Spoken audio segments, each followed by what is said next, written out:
perkenalkan nama saya Angel Olivia Simanulung dengan NIM 1804117196.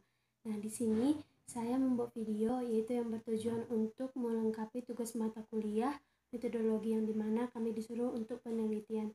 Nah, judul penelitian saya yaitu pengaruh strategi pembelajaran afektif oleh guru pendidikan agama Kristen terhadap kelas 8 SMP di SMP swasta SRO atau yang disebut dengan Siraja Oloan, Kecamatan Dolok Sanggul, Kabupaten Humbang Hasundutan, tahun 2020-2021. Oke, sekarang kita masuk kepada pendahuluan, bab 1 pendahuluan, yang dimana ada latar belakang masalah.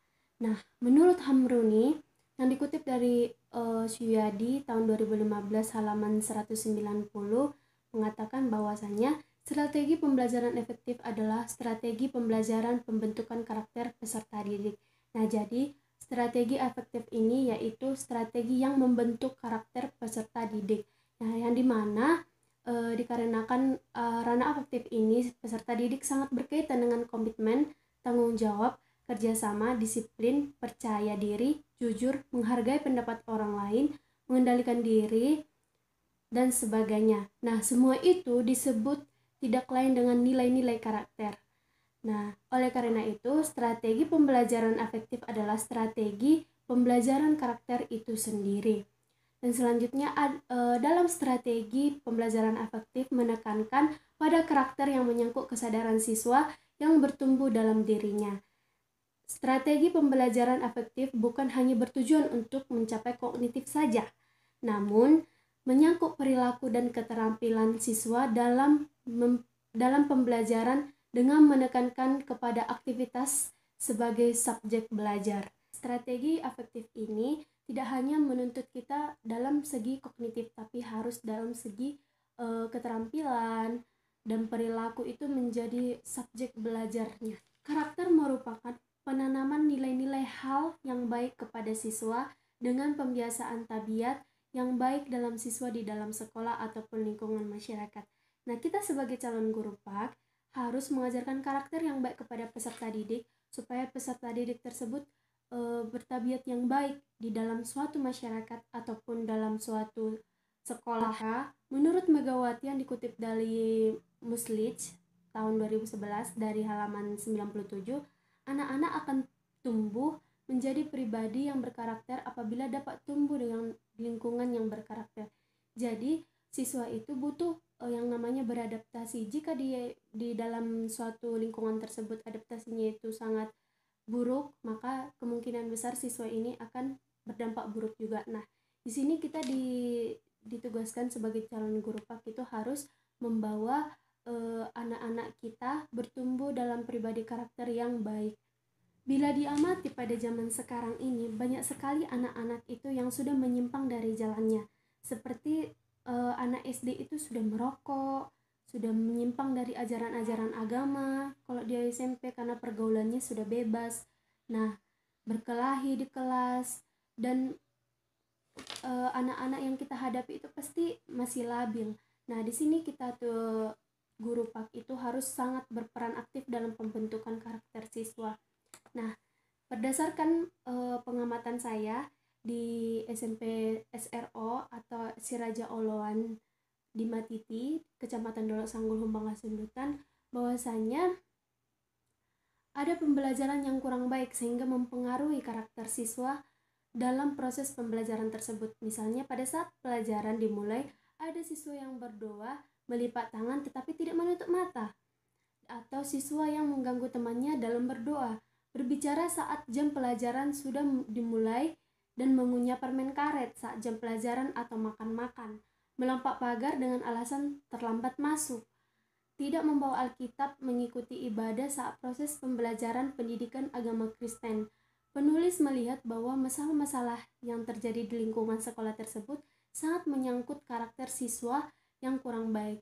Berdasarkan latar belakang tersebut, maka penulis tertarik untuk mengadakan penelitian yang berjudul Pengaruh Strategi Pembelajaran Afektif oleh Guru Pendidikan Agama Kristen terhadap kelas 8 SMP swasta Siraja Oloan Matiti, Kecamatan Sanggul, Kabupaten Humbang Hasundutan. Selanjutnya yaitu perumusan masalah. Nah, perumusan masalah adalah hal penting dalam melakukan penelitian, karena adanya rumusan masalah yang diteliti menjadi jelas atau tidak menyimpang dari tujuan yang ditentukan. Dalam hal ini, penulis memberikan rumusan masalah penelitian sebagai berikut.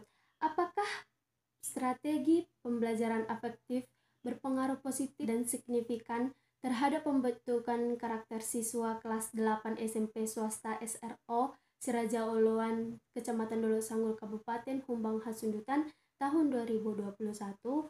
Nah, itu adalah perumusan masalahnya. Sekarang bab 2, kajian pustaka, yang dimana 21 kerangka teoritis, yang 211 karakter, 2111 pengertian dari karakter. Nah, menurut Murslich pada tahun 2011 dari halaman 84, karakter merupakan nilai-nilai perilaku manusia yang berhubungan dengan Tuhan Yang Maha Esa, diri sendiri, sesama manusia, lingkungan, dan kebangsaan yang terwujud dalam pikiran, perasaan, perkataan, dan perbuatan berdasarkan norma-norma agama, hukum, tata krama, budaya, dan adat istiadat. Nah, sedangkan menurut Lestari tahun 2012 pada halaman yang 94 menyatakan bahwa karakter adalah sekumpulan watak positif yang terefleksikan dalam pikiran, perasaan, dan perilaku. Nah, selanjutnya lagi dikemukakan oleh Muclatz pada tahun 2011 halaman 41 bahwasannya karakter adalah cara berpikir dan berperilaku yang khas tiap individu untuk hidup dan bekerja sama baik dalam lingkungan, keluarga, masyarakat, bangsa, dan negara. Nah, dari kutipan tersebut, penulis dapat menyimpulkan bahwasanya karakter adalah ciri khas yang menunjukkan bagaimana seorang berpikir dan berperilaku sesuai dengan nilai-nilai kebaikan yang nyata dalam kehidupan dan berdampak baik dalam lingkungan yang nampak dalam kehidupan sehari-hari. 2.112 ciri-ciri karakter siswa. Nah, di sini Koehler dan Royer tahun 2001 dikutip dari buku Lestari tahun 2012 pada halaman yang 95 menyatakan bahwa ciri-ciri karakter sebagai berikut. Nah, yang pertama memiliki kepribadian terhadap orang lain dan terbuka kepada pengalaman dari luar. Yang kedua, secara konsisten mampu mengelola emosi. Yang ketiga, memiliki kesadaran terhadap tanggung jawab sosial dan menerimanya tanpa pamrih. Yang keempat, melakukan tindakan yang benar meskipun tidak ada orang yang melihat. Yang kelima, memiliki kekuatan dari dalam untuk mengupayakan keharmonisan dengan lingkungan sekitar. Dan yang terakhir yaitu mengembangkan standar pribadi yang tepat dan berperilaku yang konsisten dengan standar tersebut. Nah, Foister juga mengatakan yang dikutip dari Muslits tahun 2011 halaman 127 sampai halaman 128 menyatakan bahwa ciri-ciri karakter siswa adalah antara lain: yang pertama, keteraturan interior, yang dimana setiap tindakan diukur berdasarkan hierarki nilai. Yang kedua yaitu koherensi, yang memberikan keberanian. Yang ketiga, otonomi. Di situ seseorang menginternalisasikan aturan dari luar sampai dari nilai-nilai bagi pribadinya. Yang keempat yaitu keteguhan dan kesetiaan. Keteguhan merupakan daya tahan seseorang guna menginginkan apa yang dipandang dengan baik, dan kesetiaan merupakan dasar bagi penghormatan atas komitmen yang dipilihnya. Dari kutipan tersebut, bahwasanya penulis dapat menyimpulkan bahwa ciri-ciri karakter siswa adalah memiliki kepribadian terhadap orang lain yang terbuka terhadap pengalaman dari luar dan memiliki kesadaran terhadap tanggung jawab sosial dan menerimanya tanpa pamrih. Dengan siswa memahami nilai-nilai inti dengan mempelajari dan mendiskusikannya, pengalaman perilaku model dan mempraktekkan pemecahan masalah yang melibatkan nilai-nilai. Nah, siswa belajar peduli terhadap nilai-nilai inti dengan mengembangkan keterampilan empati, membentuk hubungan yang penuh perhatian, membantu menciptakan komunitas karakter, mendengarkan cerita, dan merefleksikan pengalaman hidup. Sekolah yang berkomitmen untuk mengembangkan karakter melihat diri mereka sendiri melalui lensa moral untuk menilai apakah segala sesuatu yang berlangsung di sekolah mempengaruhi karakter siswa. 6. Jenis-jenis karakter siswa. Menurut Koesema, mengatakan bahwa ada dua jenis karakter. Yang pertama, karakter yang dapat dilihat, yaitu kombinasi pola perilaku, kebiasaan, pembawaan yang sering kita lihat dan kita saksikan secara konkret. Dan yang kedua yaitu karakter sebagaimana yang dialami, yang artinya dimensi internal berupa disposisi batin, apakah terdominasi itu diterima, ditolak, atau dimodifikasi. Inilah yang dimaksud dengan karakter sebagai sesuatu yang dialami. Karakter ini lebih mengutamakan peranan subjek sebagai pelaku dan tindakan berhadapan dengan determinasi alam yang dimilikinya. Kemudian menurut Megawangi yang dikutip dari buku Naji tahun 2016 halaman 75, yang dimana nilai karakter itu ada cinta kepada Allah dan kebenaran, tanggung jawab, disiplin dan mandiri, amanah, hormat dan santun, kasih sayang, peduli dan kerjasama, percaya diri, kreatif, pantang menyerah, adil dan berjiwa kepemimpinan, baik dan rendah hati, toleran dan cinta damai. Nah, dari kutipan tersebut dapat penulis simpulkan bahwa di dalam nilai-nilai karakter yang diterapkan dalam strategi pembentukan afektif sangat membina siswa yang mengaplikasikan karakter yang bertanggung jawab, mandiri, religius, kejujuran, dan disiplin dalam diri siswa tersebut, yaitu faktor-faktor yang mempengaruhi karakter siswa. Menurut si Jabat, adapun tokoh faktor-faktor mempengaruhi karakter siswa yaitu yang pertama, faktor lingkungan sosial, yang dimana sosial itu meliputi keluarga, gereja, dan masyarakat. Nah, selain sebagai makhluk hidup individual, manusia adalah makhluk sosial. Nah, hal ini berarti manusia sangat membutuhkan orang lain untuk bisa bertahan hidup di tengah-tengah umat manusia. Yang kedua yaitu krisis kehidupan. Nah, dalam hidup ini begitu banyak tantangan dan ancaman, banyak godaan dan percobaan yang menempa kehidupan. Nah, kemudian Tong dalam tahun 2009 halaman 75-77 mengatakan bahwa faktor yang mempengaruhi karakter siswa antara lain yang pertama kebenaran, yang kedua agama, yang ketiga kesengsaraan, yang keempat pembentukan Roh Kudus. Nah, berdasarkan hal tersebut, penulis dapat menyimpulkan bahwasanya faktor-faktor karakter siswa adalah adanya lingkungan sekolah, keluarga, lingkungan tempat tinggal, serta Roh Kudus yang menggerakkan hati seseorang lewat kebenaran firman Tuhan yang dimengerti. 212 Strategi Pembelajaran Afektif. 2121 Pengertian strategi pembelajaran afektif. Menurut Suyadi, tahun 2015 halaman 189 sampai 190 mengatakan bahwa strategi pembelajaran afektif adalah strategi pembelajaran yang mampu membentuk karakter peserta didik melalui proses pembelajaran. Strategi pembelajaran afektif menekankan pada aspek afektif bukan kognitif maupun psikomotor. Hal ini bukan berarti strategi ini lepas dari kognitif dan juga psikomotor, namun hanya komposisi antara dominan afektif. Ini dikembangkan dari psikologi behavioral, di mana stimulus respon dapat membentuk karakter yang baru.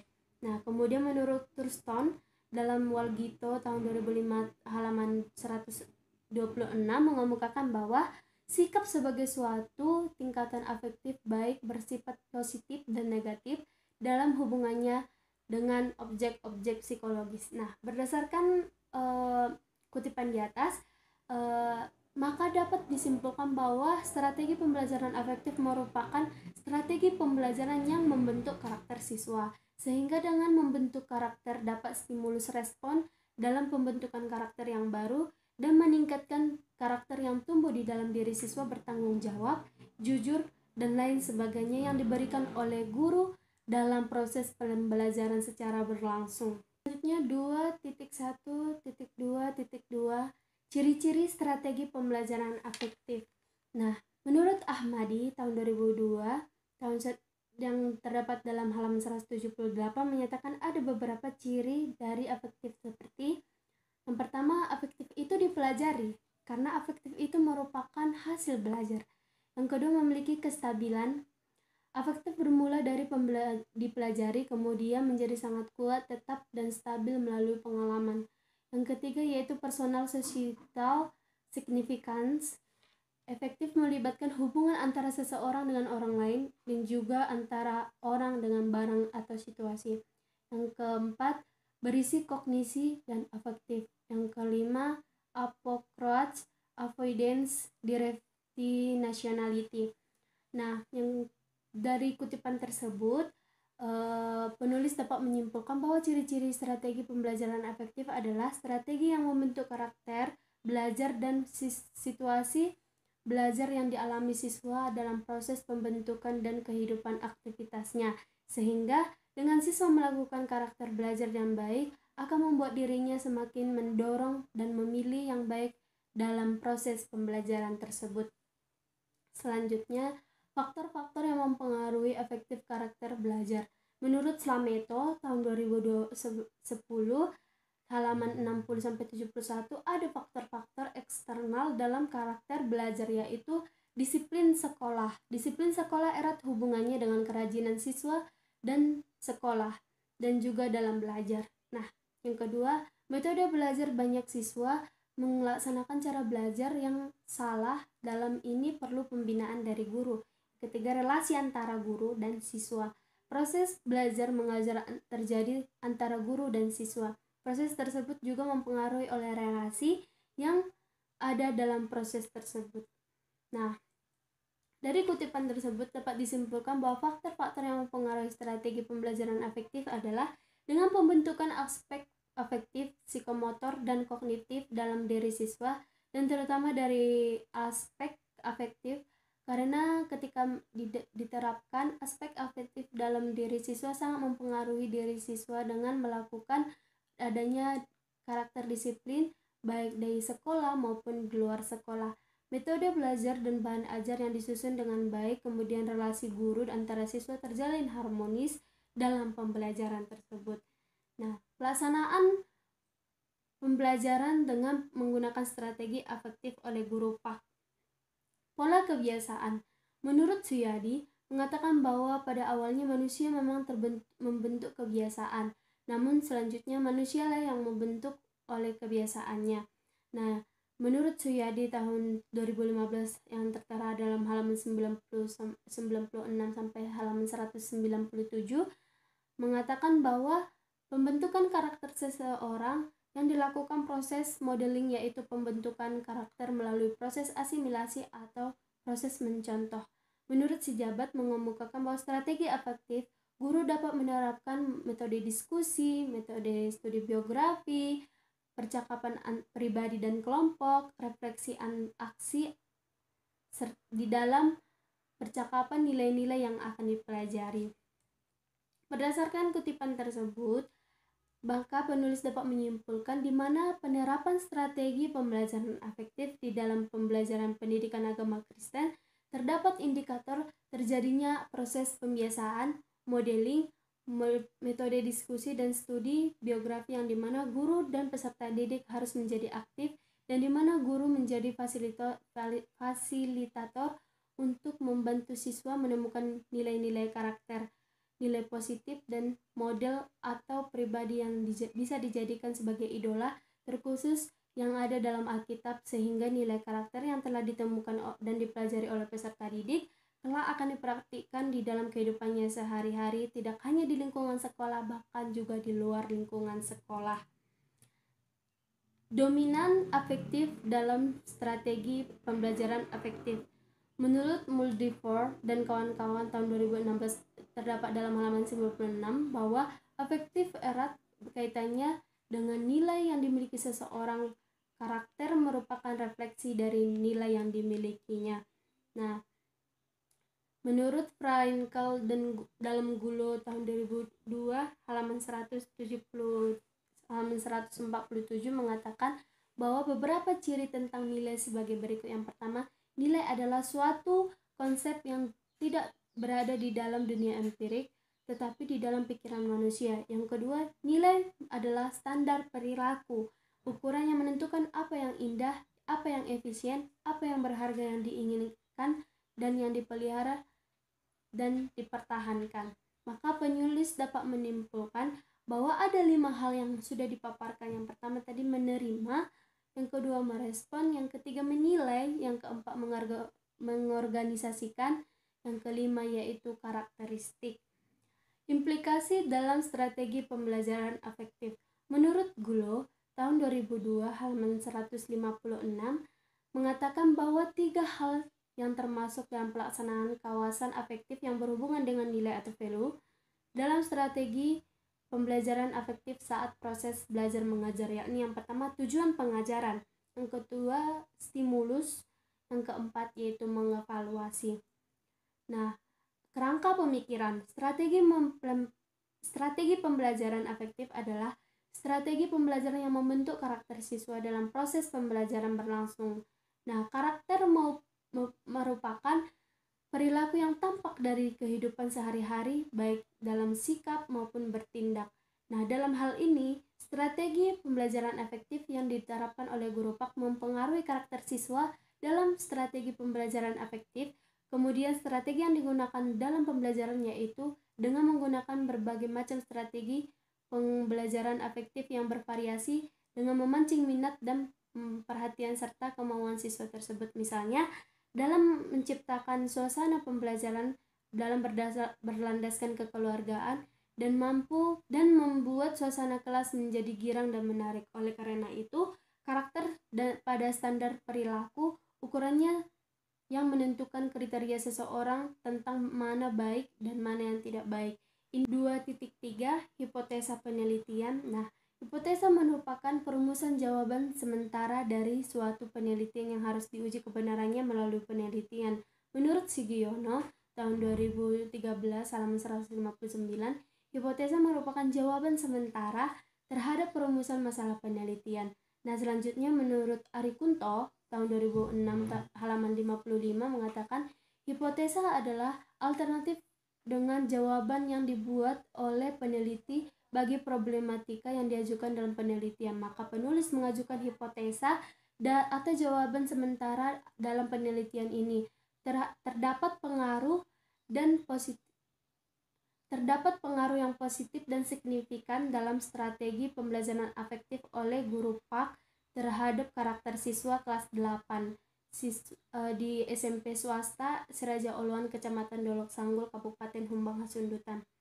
Bab 3, metodologi penelitian. Nah, 3.1 metodologi penelitian.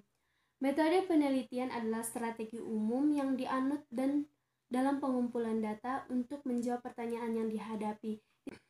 Ditinjau dari jenis datanya, strategi penelitian yang digunakan dalam penelitian ini adalah metode kuantitatif. Sugiono 2013 halaman 8 menyatakan metode penelitian kuantitatif adalah metode penelitian yang berlandaskan pada filsafat positivisme, digunakan untuk meneliti pada populasi atau sampel tertentu dengan pengumpulan data menggunakan instrumen penelitian analisis data bersifat statistik dengan tujuan untuk menguji hipotesis yang telah diterapkan. 3.2 tempat dan waktu penelitian. Sesuai dengan judul penelitian, yakni pengaruh strategi pembelajaran afektif oleh guru PAK terhadap pembentukan karakter siswa kelas 8 SMP swasta Siraja Oloan Matiti Kabupaten Humbang Hasundutan tahun 2020-2021, maka penulis memilih lokasi penelitian yaitu di SMP swasta SRO atau Siraja Oloan, Kecamatan Dolok Sanggul, Kabupaten Humbang Hasundutan. Nah, peneliti merencanakan penelitian ini pada bulan April yang lalu. 3.3 populasi dan sampel. Yang pertama, populasi.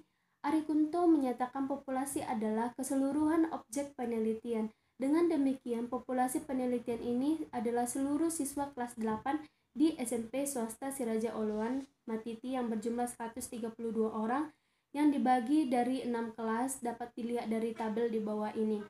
Yang pertama yaitu kelas yang pertama 81 berjumlah 29 orang, kelas 82 berjumlah 7 orang, kelas 83 berjumlah 24 orang, kelas 84 berjumlah 21 orang, kelas 85 berjumlah 25 orang, dan kelas 86 berjumlah 26 sehingga jumlahnya adalah 132 siswa. Sampelnya Sampel adalah wakil dari populasi yang diteliti. Menurut Sugiono, tahun 2013 halaman 81 mengatakan bahwa sampel adalah bagian dari jumlah karakteristik yang dimiliki oleh populasi tersebut. Bila populasi besar dan peneliti tidak mungkin mempelajari semua yang ada pada populasi, misalnya karena keterbatasan dana, tenaga, waktu, peneliti dapat menggunakan sampel yang diambil dari populasi itu. Nah, apabila sejumlah subjek kurang dari 100, lebih baik diambil semuanya sehingga penelitiannya merupakan populasi. Selanjutnya, jika jumlahnya lebih dari 100, maka dapat diambil dari 10-15% atau 20-25% atau lebih karena keterbatasan kemampuan, dana, dan waktu penulis. Mengambil sampel 20% dari 132 orang sama dengan 33 orang. Nah, kelas 8 yang kelas 81 berjumlah 29 orang dikali 25% sama dengan 7,25, yang sampelnya berarti 7. Nah, kelas 82 memiliki jumlah 7 orang, presentasinya 7 dikali 25% sama dengan 1,75, yang sampelnya yaitu 2. Kelas 83 jumlah peserta didiknya ada 24 orang, presentasinya 24 kali 25% sama dengan 6, maka sampelnya adalah 6. Kelas 84 21 orang, 21 dikali 25%, maka hasilnya 5,25, maka sampelnya adalah 5.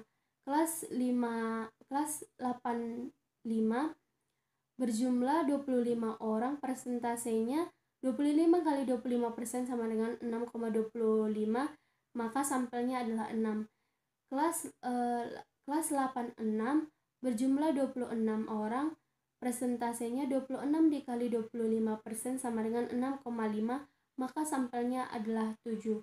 Maka jumlah dari sampelnya adalah 33. Selanjutnya adalah 3.5 instrumen penelitian. A. Jenis instrumen. Untuk mengumpulkan data variabel X, Y digunakan kuesioner atau angka tertutup yang terdiri dari 4 option. Yang pertama A, B, C, dan D. Angket mengarah kepada tujuan yang diharapkan oleh peneliti. Adapun alasan penulis menggunakan angket tertulis yaitu penggunaan angket tertutup dapat mempermudah respon di dalam memilih jawaban yang telah disediakan. Respon dapat memiliki perhatian yang jelas dari pertanyaan yang sudah diajukan. Angket tertutup memiliki waktu yang relatif sulit dan mempermudah penulis dalam mentabulasi data. Kisi-kisi instrumennya. Instrumen peneliti disusun berdasarkan landasan teoritis yang diuraikan dan sesuai dengan indikator yang disusun berdasarkan kisi-kisi angket sebagai berikut. Yang pertama, variabelnya strategi pembelajaran afektif atau kita sebut dengan X. Indikatornya yang pertama pola pembiasaan. Nah, subindikatornya guru menanamkan sikap kepada siswa melalui proses pembiasaan. Yang kedua, menekankan proses peneguhan respon anak. Nomor itemnya ada 1, 2, 3, dan 4. Jumlah itemnya ada 4. Nah, indikator yang kedua adalah modeling. Pembentukan subindikatornya yaitu pembentukan karakter melalui proses peniruan. Yang kedua, perilaku yang dilihat, didengar, dan dialami secara langsung oleh peserta didik. Jumlah itemnya 5, 6, 7. Nomor itemnya 5, 6, 7. Jumlah itemnya ada 3. Nah, yang ketiga adalah metode diskusi, yang dimana subindikatornya yaitu menyatakan sanggahan, yang kedua menyatakan dukungan. Nomor itemnya 8, 9, 10, 11. Jumlah itemnya 3. Yang keempat, studi biografi. Subindikatornya menunjukkan kepuasan. Yang kedua, mendengarkan dengan penuh perhatian kemanusiaan. Yang ketiga, menyatakan dengan menunjukkan komitmen. Nomor itemnya 12, 13, 14, 15, 16. Jumlah itemnya ada 5. Nah, yang kedua yaitu karakter Y, bisa karakter siswa atau yang disebut dengan Y. Indikatornya yang pertama religius, subindikatornya membangun pribadi dengan Tuhan, mengasihi Tuhan dengan lebih baik dan mau bersyukur. Nomor itemnya 17, 18, 19, jumlah itemnya 3. Indikator yang kedua yaitu kejujuran. Subindikatornya, siswa dituntut untuk bersikap jujur dalam hal apapun. Nomor itemnya 21, 22, 23. Jumlah itemnya ada 3. Yang ketiga yaitu tanggung jawab.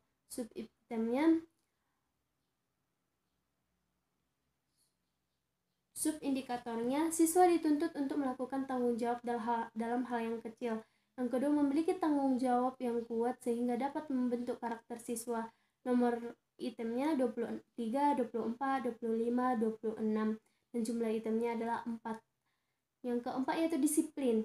Membentuk kesadaran diri siswa dalam proses pembelajaran. Yang kedua, memiliki karakter disiplin yang tinggi. Jumlah nomor itemnya 27, 28, 29, 30. Jumlah itemnya 4. Dan indikator yang kelima yaitu mandiri. Subindikatornya, siswa dituntut untuk mandiri sehingga tugas yang diberikan selalu diselesaikan dengan sebaik-baiknya. Nomor soal 31, 32, 33. Jumlah item ada 3 soal. Jadi jumlahnya adalah 33 soal. Uji validitas instrumen. Uji validitas instrumen dilakukan dengan tujuan untuk mengetahui ketepatan instrumen yang digunakan untuk mendapatkan item angket yang valid, maka digunakan uji validitas instrumen dengan rumus kolerasi produk momen person dengan angka kasar yang dikemukakan oleh Ari Kunto tahun 2013 halaman 213, yang dimana rumusnya yaitu R x Y sama dengan N sigma x Y dikurang dalam kurung sigma x tutup kurung dibuka dalam kurung sigma Y tutup kurung per akar pangkat dari dalam kurung N sigma x kuadrat dikurang dalam kurung sigma x kuadrat tutup kurung dalam buka kurung N x Y kuadrat dikurang dalam kurung N sigma Y kuadrat tutup kurung. Uji reliabilitas instrumen. Reliabilitas adalah indeks yang menunjukkan sejauh mana suatu alat pengukur dapat diandalkan. Reliabilitas menunjukkan konsistensi suatu alat ukur yang dengan butir yang diukurnya. Sebelum uji reliabilitas angket dilakukan, perlu dicari terlebih dahulu varian setiap butir itemnya dengan menggunakan rumus yang dikemukakan oleh Ari Kunto, yaitu yang dimana rumus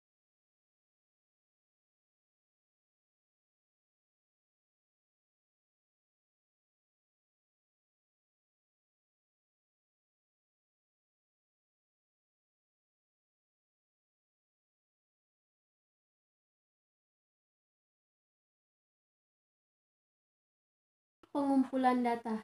Teknik pengumpulan data dalam penelitian ini menggunakan angket tertutup dengan menggunakan langkah-langkah sebagai berikut. Yang pertama, mengumpulkan siswa atau siswi untuk diberikan pengarahan sehubungan dengan pengisian angket.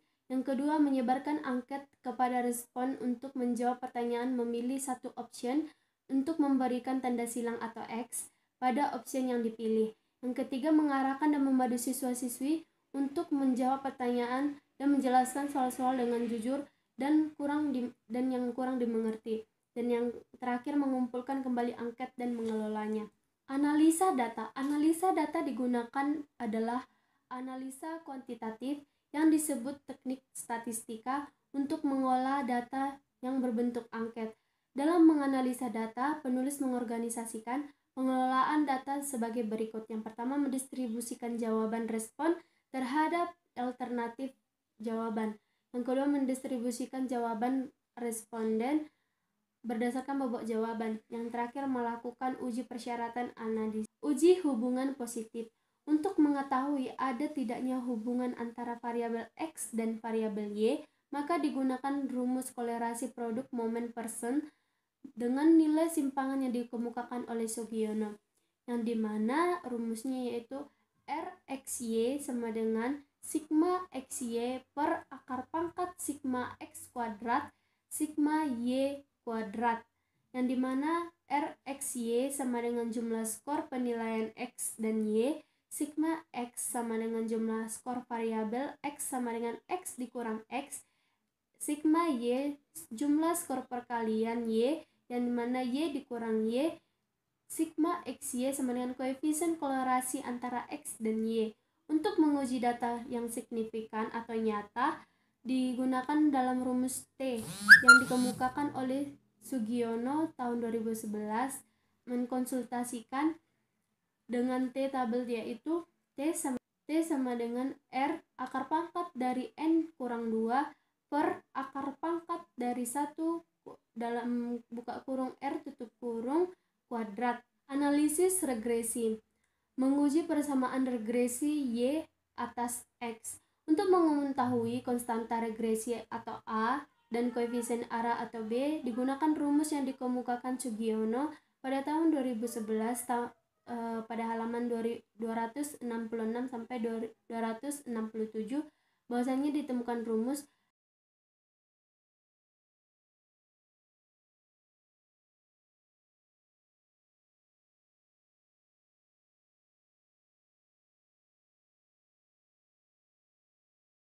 untuk mengetahui persamaan regresi X atas Y digunakan rumus yang dikemukakan oleh Sugiono sebagai berikut.